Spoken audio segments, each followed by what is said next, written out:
Yeah. The fucking Red Bull don't do dick. Hey, what do you think of this Jon Jones shit that's going on? Do you know what's happened? The UFC's moving from Vegas. I saw this last night when I Angeles. got home from the Comedy Store. Break it down for me. I'm having Jeff Nowitzki come on and break it down scientifically on Thursday. A lot of people are calling bullshit, including Daniel Cormier. I talked to Cormier on the phone. He was like, he tested positive again. Can you believe this shit? And they're going to let him fight. I found out about it from Cormier. Cormier told him, they're going to move the fight to L.A. I go, no. He goes, yes, Joe. They're moving the fight to L.A. I'm like, no, this can't be real. It didn't seem real. I'm like, I don't believe this. I looked at his Cormier's Twitter, and I said, it said he tested positive again. And then I looked, I went, what? This is like first thing in the morning. And he's like, again. But from what I understand, from reading Ariel Helwani's transcript of his interview with Andy Foster and hearing what Jeff Nowitzki has had to say about it. What it is the amount of it is so infinitesimal, and it's the exact same metabolite that he had been screened for, that he tested positive for a year ago, and that this shit could stay in a system in those kind of sizes of the molecule. It's like some 500 millionth of a grain of sand or something like that. See, Google what the actual number of like how small this molecule is. So Andy Foster has said, again, through this transcription of this interview that he did with Ariel Helwani, that it's the same metabolite for the same substance that he tested positive for, that this is the same instance, that the number of it, and it indicates that this is something he's already been punished for. It's the same exact. He's already gone through his steps, and this is just a infinitesimally small metabolite. That's what I'm hearing. So I would love to hear someone who doesn't think that that's the case, that thinks there might be some way to game the system. And the big thought that people always bring up when it comes to this stuff is microdosing, someone microdosing. Like, you're the one who told me about that first. You were telling me about somebody. Alex Rodriguez. Yeah, who was taking gummy bears in the seventh that were inning. testosterone. And he would be up for the 7th, 8th, and 9th inning.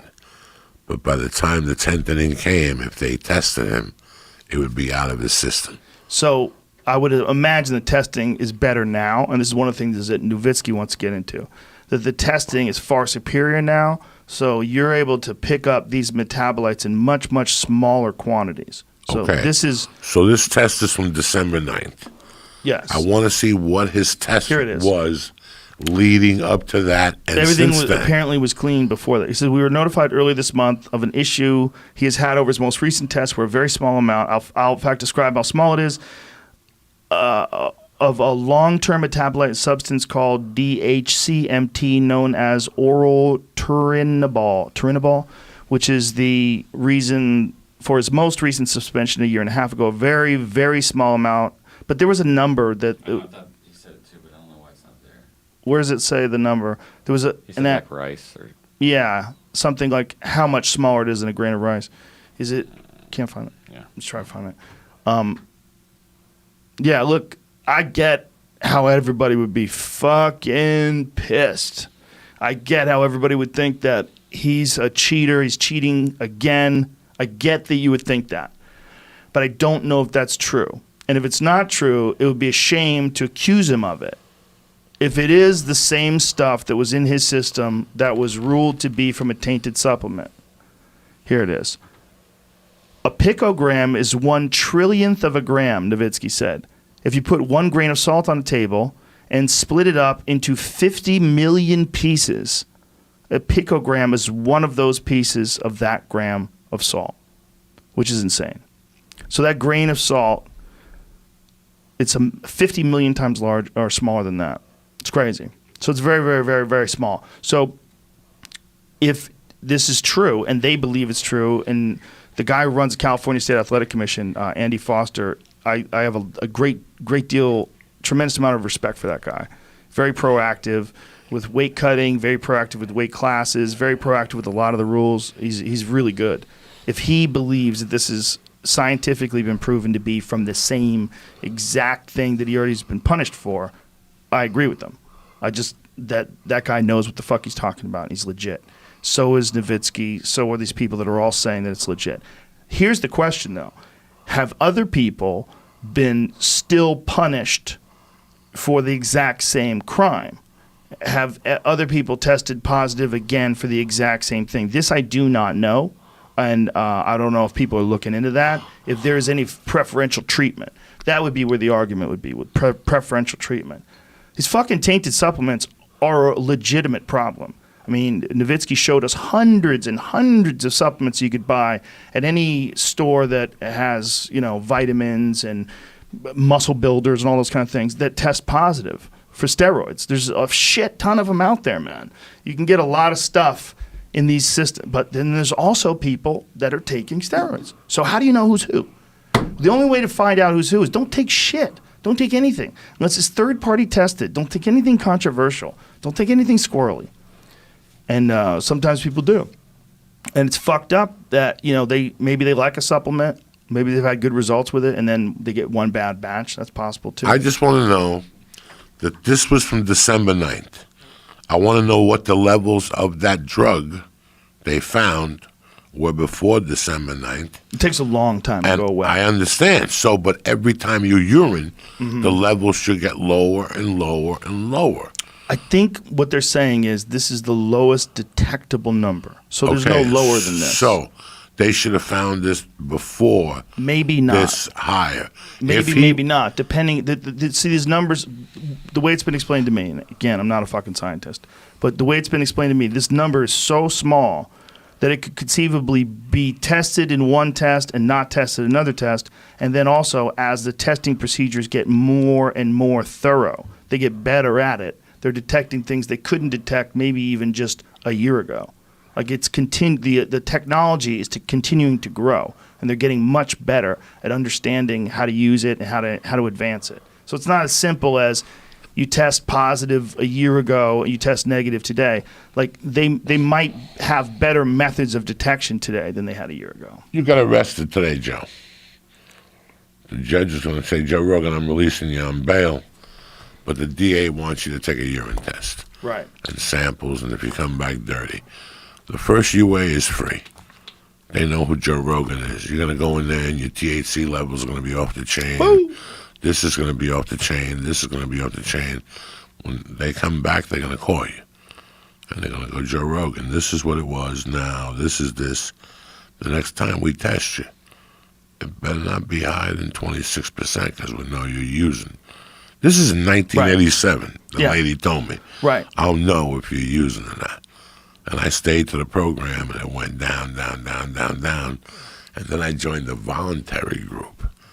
And my buddy sent me an eighth of Thai weed. And I remember smoking a joint and going back. And the guy's like, dog, did you smoke a joint before you came in for the test? It was like levels we've never seen before. I'm telling you about this. This is a funny joke and whatever, but I want to see the test before the 9th, and I want to see the test, the most recent test. Those levels had to go down. I understand what you're saying, Joey, but it's not necessarily correct. Unless he did the steroid during non-competition season, which they're allowed to do whatever the fuck they want. No, they're not. That's not true. They're never allowed to do that. I don't know what the fuck No, they can never take steroids. There's a banned list of things they can ever have in their system. Okay. They can say if you're out fighting, they'll still test you. Say if you don't have a camp, you're not in camp, you don't have a bout lined up, they'll still test you. They'll not. Okay. Hey, Joey Diaz, how are you? Come on in the bathroom. We're gonna get some fluids from you. Now, I don't know if they're using just urine or if it's urine and blood. I'm not sure of the protocol, but I do know that it's very thorough, and they're catching people for things that they would have never caught them for in the past. And this is one of the things about this test. It could possibly be, as it's been explained to me, that this number is so fucking small that they might not have even been able to detect it a year ago.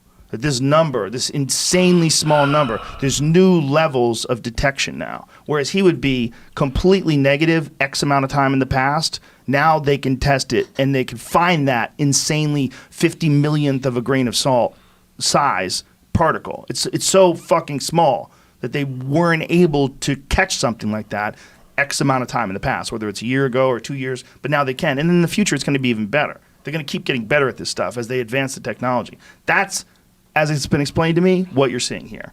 What you're seeing here is not evidence of new drug use.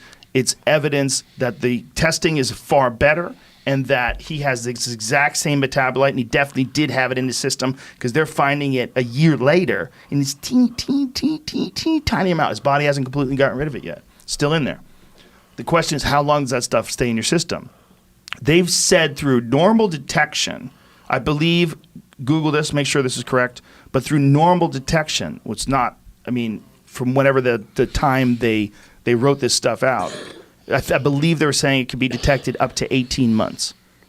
But again, as this technology gets better and they can detect smaller and smaller particles, it's potentially possible that that might extend. So like it might not just be 18 months, it might be 19 or 20, or who knows how long it takes for your body to get rid of that shit.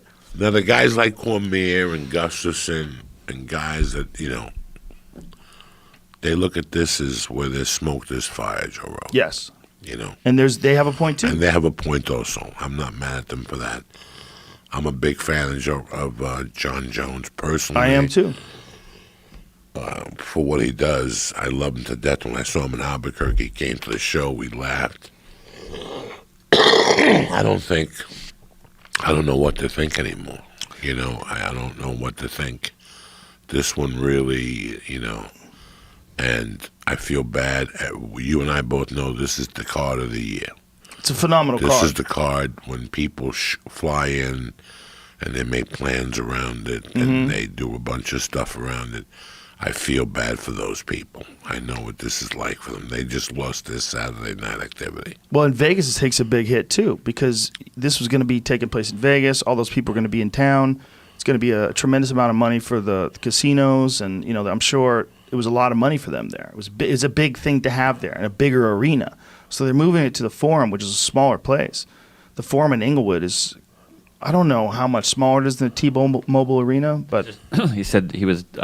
Dana was saying he could make about $6 million on the gate at T-Mobile Arena, and he's going to be lucky to make $1 million in the Forum. That makes sense. It's just it's different prices too in Vegas, and also the fact that it's such short timing. I don't know what they do with the original tickets. I don't know how it works. This is what happened the very first UFC I ever did. The very first UFC I ever worked was in Dothan, Alabama, UFC 12, but was supposed to be in New York State. They canceled it in New York State. They wouldn't let them do it, and they switched the whole thing overnight down to Dothan, Alabama. I'd take one of them helicopter planes and fly in a fucking Dothan. It was weird. It was weird back then, man. But that's the only time I've ever heard of something changing this close to. That was one day. This is 1 week. I've never heard of an event changing like this before. Not that I can remember. I don't know what the fuck is happening. I really don't. But they seem very confident that you're not dealing with someone who's taking a drug again. You're dealing with the very same drug that he took X amount of months ago, still in his system. The drug that he's already been punished for. I understand that people get mad, but you don't want to accuse someone of something that they're not really guilty of. He's definitely guilty of taking it the first time. People are accusing him of being stupid and taking it again. I don't think that's true. I don't know for a fact, but what I'm reading from actual experts leads me to believe that they're making sense. But I would have to, talk to someone who disagrees, who knows more about it than me, to really form an opinion. So my opinion is like, well, if I had a bet, I would say he probably didn't do anything.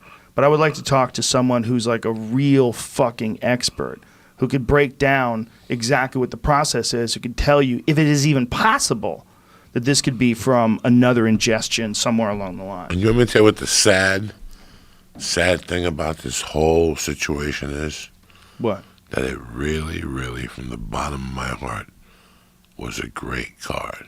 Oh, it's a great card. You know, when BJ Penn's on a card and nobody even talks about it. Yeah. Nobody even mentioned BJ Penn. Well, BJ's had some tough fights. I was looking for Carlos and Michael Chiesa, Amanda Nunes and Cyborg. I haven't slept for a week trying to figure that. Card. Put the card on. Trying to figure that fight out. Jon Jones, Gustafson. Just to look at it, let's pretend it's still in Vegas. You got a guy who's been active. a guy who's been fighting, a guy who's angry, a guy who felt he beat Jon Jones the first time, against a very, very talented, dangerous, and rested Jon Jones. Is there ring dust? You know, Ring is rust, there ring yeah. rust? I'm sorry, Yeah. ring dust. What the fuck am I talking about?